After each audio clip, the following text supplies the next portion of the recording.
everyone, we're going to find the radius of convergence and interval of convergence for this series.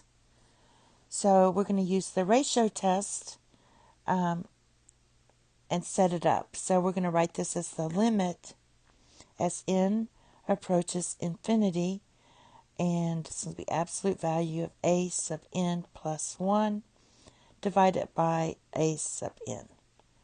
So this is going to equal the limit as n approaches infinity. And then for the numerator, we're going to get negative 1. And everywhere there's an n, put n plus 1. And then we're going to have x to the power of n plus 1. And then for the denominator, it's the cube root of n plus 1.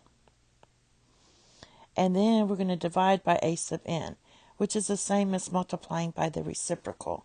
So we're just going to multiply by the cube root of n divided by negative 1 to the nth power x to the nth power times x to the nth power. All right, now let's simplify this. This equals the limit as n approaches infinity. Now for these two, when you simplify those with your rules of exponents, you're just going to get negative 1. When you simplify the x's, you're just going to get x. And then we still have cube root of n divided by cube root of n plus 1. All right. Now, basically, the x stays the same. We can simplify this. Absolute value of negative 1 is just 1. So I'm going to write this as the limit as n approaches infinity. And real quick, this is the cube root of n divided by n plus 1. So what I can do is write this as the cube root and divide each of these pieces here by n. So that's going to be 1 divided by 1 plus 1 divided by n. And then we still have this x. And that's going to be absolute value of x. All right, now when you take the absolute value or the limit of this goes to 1. So 1 times absolute value gives you absolute value of x. So by the ratio test, this converges when the absolute value of x is less than 1. We want to do condition 1. So our limit, this equals your limit, has to be less than 1. All right, now, so our r equals 1. And now we're going to use the, we need to find our intervals of convergence.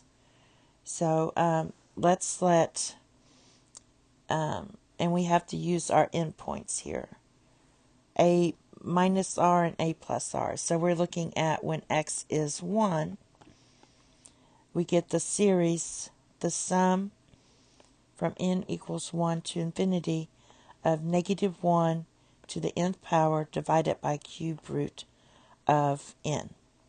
Now this converges by the alternating series test. You write it out. The limit of this is going to go to 0 for condition 2, and our it's a decreasing function. That's what that means.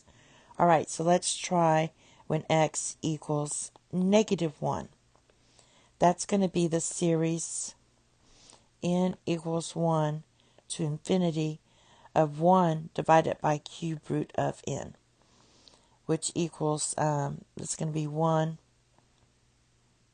n equals 1 to infinity of 1 divided by n to the 1/3 power. Now, this is your p series, and your 1/3 equals your p, and it's less than 1. So that means it's divergent. So our negative 1 is divergent. So you can write this as negative 1. Your 1 is convergent So that's going to, it can equal that. So this is your interval of convergence. Thank you. Have a nice day. Bye-bye.